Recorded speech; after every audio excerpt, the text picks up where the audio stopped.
थिस्सलुनीकियों अध्याय 5 पुनरागमन के लिए तैयार रहना। पर हे भाइयों, इसका प्रयोजन नहीं कि समय और कालों के विषय में तुम्हारे पास कुछ लिखा जाए, क्योंकि तुम आप ठीक जानते हो कि जैसा रात को चोर आता है, वैसे ही प्रभु का दिन आने वाला है। जब लोग कहते होंगे कुशल है और कुछ भय नहीं, तो उन पर एकाएक विनाश आ पड़ेगा। इस प्रकार गर्भवती पर पीड़ा, और वे किसी रीति से न बचेंगे। पर हे भाइयों, तुम तो अंधकार में नहीं हो कि वह दिन तुम पर चोर के समान आ पड़े, क्योंकि तुम सब ज्योति की संतान और दिन की संतान हो।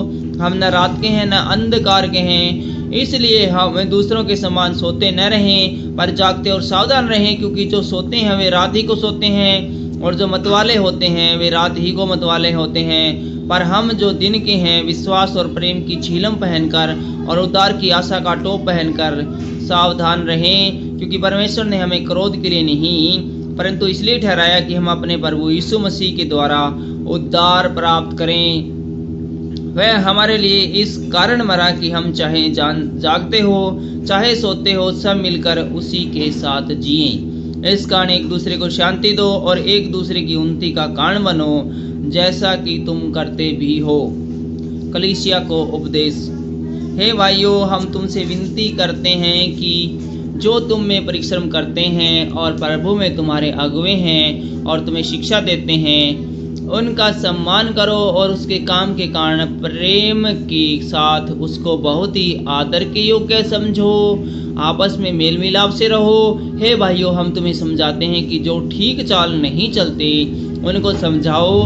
कायरों को ढांढस दो, निर्बलों को संभालो, सबकी ओर सहनशीलता दिखाओ। सावधान, कोई किसी से बुराई के बदले बुराई न करें, पर सदा भलाई करने पर तत्पर रहो। आपस में और सबसे भी भलाई की ही चेष्टा करो।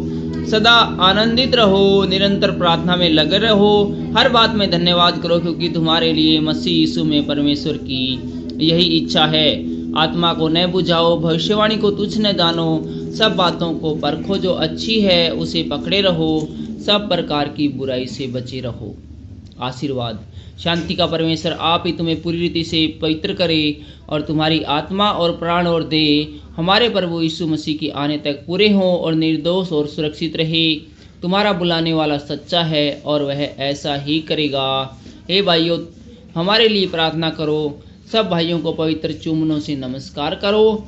मैं तुम्हें प्रभु की शपथ देता हूँ कि यह पत्री सब भाइयों को पढ़कर सुनाई जाए। हमारे प्रभु यीशु मसीह का अनुग्रह तुम पर होता रहे। Thank you.